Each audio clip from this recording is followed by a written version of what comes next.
Hi, my name is Mary Wong, and I am a traditional Chinese medicine practitioner and acupuncturist.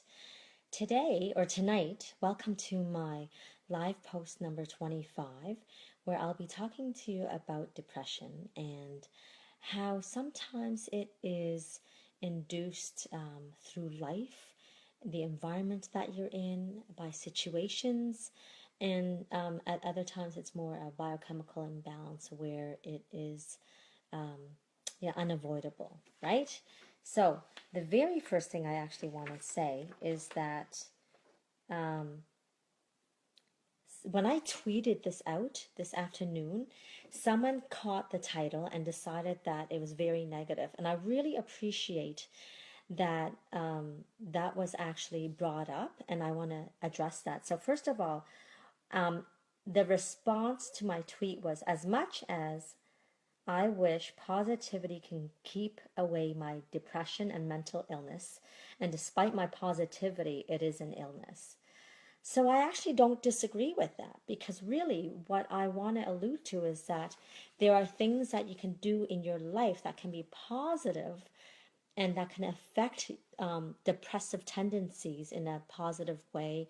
And when I say keep it away, it doesn't mean that it's a cure, but how can we make it less arduous, less painful? And so that's what I'm going to be speaking about. And I also want to acknowledge one other thing. Last week, when I finished my post, I said that I was going to do a second part to my sleep conversation. And in light of the fact that today Bell's Let's Talk is at play, I wanted to follow up and talk about mental health issues and awareness. So that's why I'm talking about that tonight. And next week, I'll talk about sleep again.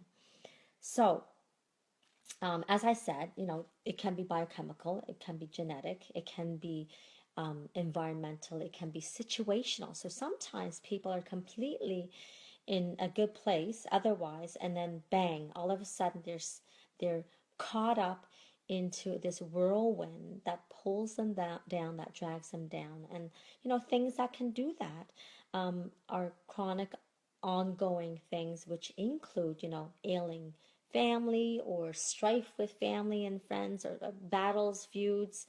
um, and then one that I work with a lot is in terms of fertility. So people that go through that are, like today I had a patient that said, I don't even recognize myself anymore, because normally I associate myself as being someone very positive, have a great outlook in life, and you would look to me for positivity. And yet she found herself in a place where all of a sudden she's completely unrecognizable to herself, and she cannot even get herself out of it. And that is very, very tough. So what do, right?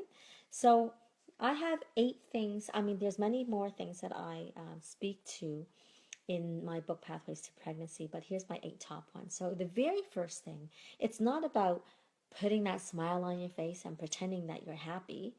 It's actually about acknowledging yourself and um, feeling your authentic feelings, because in Chinese medicine, we say it is normal and to be human to experience every emotion. Now, if we suppress it in any way and we pretend that it's not there, well, then all you're doing is you're being inauthentic, and it perpetuates the problem. So, what you resist persists holds true when it comes to depressive tendencies or this emotional repression. So, and when you repress your emotions for prolonged periods of time, that can in fact impact your physical well-being, and again further the emotional imbalance, or you know they call it mental illness. And I actually don't really like that, so I'd rather focus in on a positive aspect of it. So instead of looking at the negative bit, it's like, let's look at how we can help ourselves as emotional wellness. So so that's what we're trying to do. We're trying to help emotional wellness versus um, living into our depressive tendencies. So again, it's not like we're not acknowledging it. It's just, how can we make it less of a painful journey. And so one is, again, just feeling your authentic feelings, to let it out like it's a pressure cooker. You let the steam out. And then secondly, really, you want to find support. And support can be really wide and varied, because it can be from home with a spouse, a partner, a friend, a family member. And for those with biochemical balances, you might even want to go towards someone in your family that has it, and see if you can be able to relate to one another. Communication is helpful, because oftentimes when you're depressed, the last thing you want to do is talk, and the last thing you want to do is see anyone. And sometimes that's actually the best thing you can do, to, instead of isolating yourself, being around loving people that care. And if you're not in that kind of environment, and if you're able to, finding the support that does work for you. So there are free support groups out there. Sometimes I don't actually really, I'm not going to say not support, but I don't love the idea of support groups online, because sometimes I find people will say what they need to say, and then instead of like a good supportive comment, other people are bickering, and it just kind of, I think, takes some depressive topic even more depressing, because people will chime in, and rather than making constructive conversation, they're just adding to the depressive content, which I don't think is very helpful.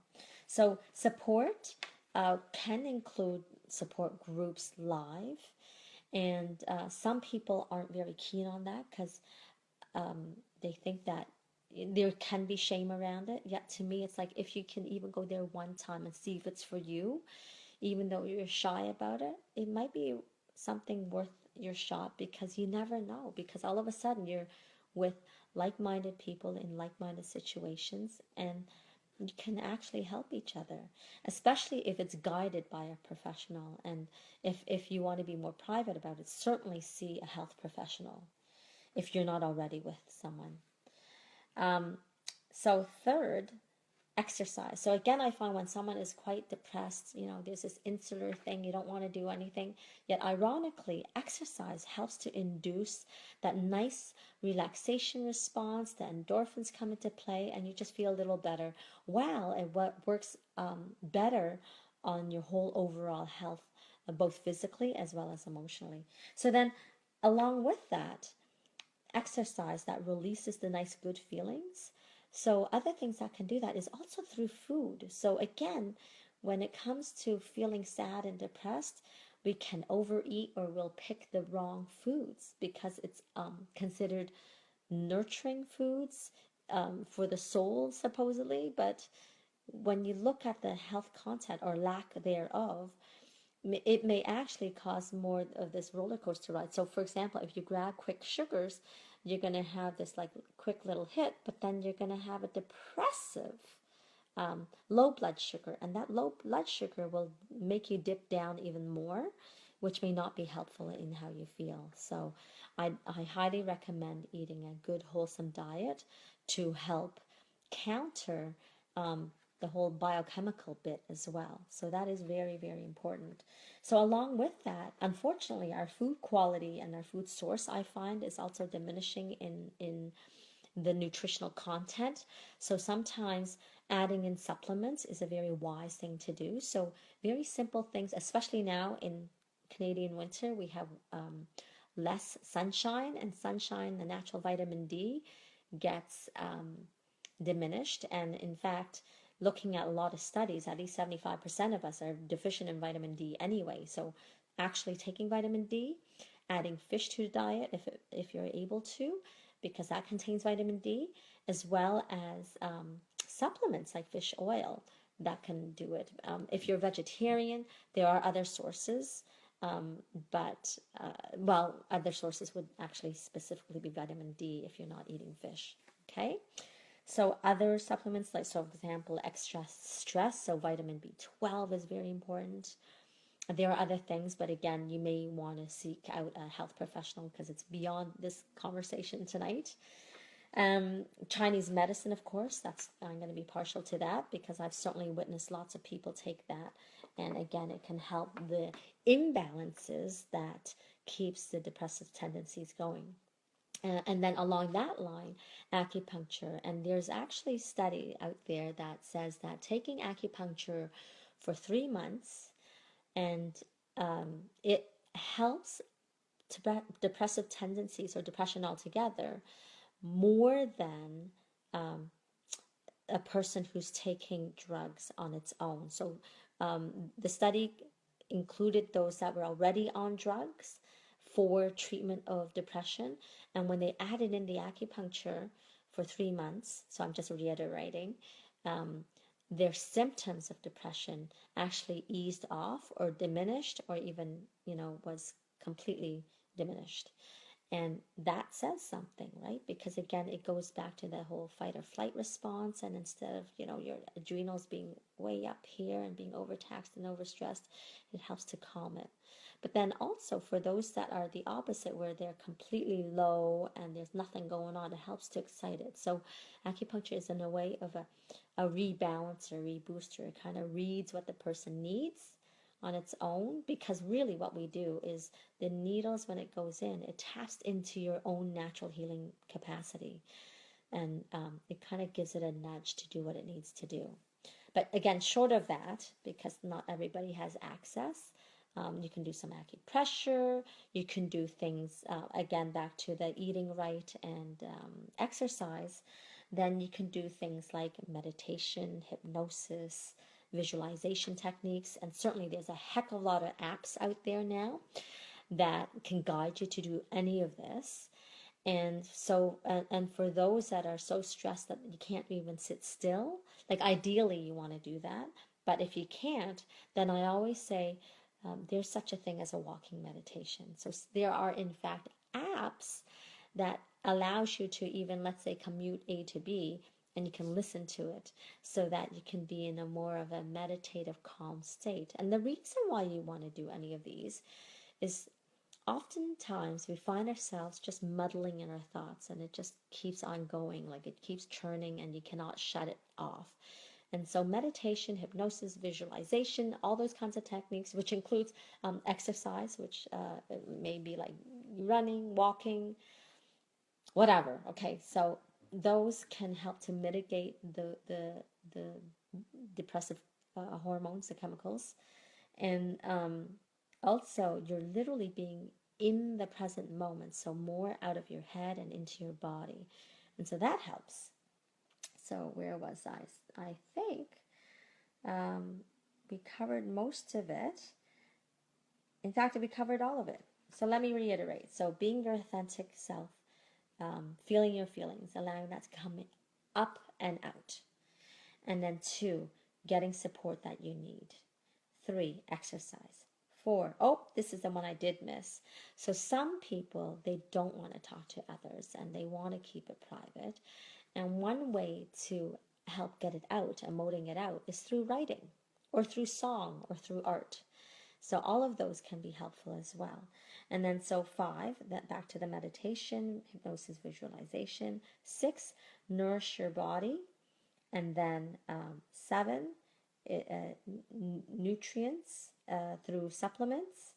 And 8 is acupuncture. So I think that is about it for now. And so again, I want to acknowledge the whole business about major depressive disorder. So, and I'm going to speak specifically to fertility, because what happens is when a person is trying to conceive, you're afraid of taking anything. But if you have a major depressive disorder, sometimes, and if you try to get off your antidepressants, it can actually backfire and cause even more havoc. And it may impede you in trying to conceive. And then also, you're actually putting yourself at risk when you're pregnant with a major depressive disorder. So that's when you definitely need a health professional to see at what dosage you may be able to keep it at, in terms of being able to conceive and then keeping a healthy pregnancy, because yes, there may be side effects for the baby or risk when taking antidepressants, but at low dose and for major depressive disorder, sometimes the cost, the benefits outweigh the costs. So in those cases, then it helps and prevents, preterm labor and such, because people with major depressive disorders can have a higher risk towards that. And then, of course, if you're in a more of a environmental or situational place, it's more, you could probably use the drugs if it's not necessary to taper it, and then it's not as though you have to take it indefinitely. So hopefully that is clear, and if not, you can always add in your 2 cents worth and or ask more questions. And so really, don't judge yourself if you actually have to take the drugs. But even if you do, there are alternatives, and you can still do all those things because it'll mitigate your stress and the depressive symptoms that goes with. Because I'll tell you, a lot of people that come in, even while they're taking antidepressants, not all their symptoms are gone, and it may be manageable, but and in fact sometimes it's still not manageable. So there are things that you can do, and this is not about curing depression. It's about how to make your life easier. How do you make yourself emotionally more well, physically, emotionally, and spiritually? So I hope that makes sense. And I would like to go along the lines of, let's keep this conversation alive, and there's no shame in this, and there should be no stigma along with this. And back to the fertility business, well, anybody that has been trying to conceive for any time, 6 months or more, or even less for some women and couples, it can in itself, as happy as a person can be, cause depression. And the other thing I want to add is that words and semantics and what we make it mean can cause a lot of anxiety and depression. And I want to say this because a patient came in today, and she recalled that I said, guess what? When you go to a fertility clinic, don't listen to their words as though it's the word coming from God, because what they say is not necessarily words from God. And it can be very hurtful, and you may make it mean like it is the truth. And certainly, thankfully, she remembered this, because she told me that she's 41, and of course, anytime you go to a fertility doctor after the age of 35, they literally tell you that you're reproductively speaking, you're considered advanced maternal age, and reproductively speaking, considered geriatric. So really, totally not empowering at all, quite depressing. And she says she mentioned her age, not just once, so she kind of bypassed it. But second time, she is like, oh my gosh, I can't take it anymore. But the third time, she literally had to stop listening to her. And she said by the end of the little mini, I don't know, 15-minute conversation, this fertility doctor mentioned the word her age, like everything in terms of her status of her fertility has to do with age. And so she mentioned it like 5 times. So how disempowering is that, right? So in life, so it may not necessarily be fertility, but in something else. And someone may not necessarily say the right things. And as my patient says, she put up her shields. So you can put up your shield to protect you, to honor you, to have you be more at peace. So please do that too. So I guess that would actually make it the 9th positive thing that you can do for yourself. Put on that shield of armor to protect yourself. All right, I think I've been blabbering enough. So please do comment. Please do check out my other posts and my book, Pathways to Pregnancy. And next week, 9:30 p.m. Eastern Standard Time, I will talk more about tips with regards to sleep, very practical tips, okay? And I shall see you next week, 9:30 p.m. Eastern Standard Time. Take care. Be there or be square. Bye.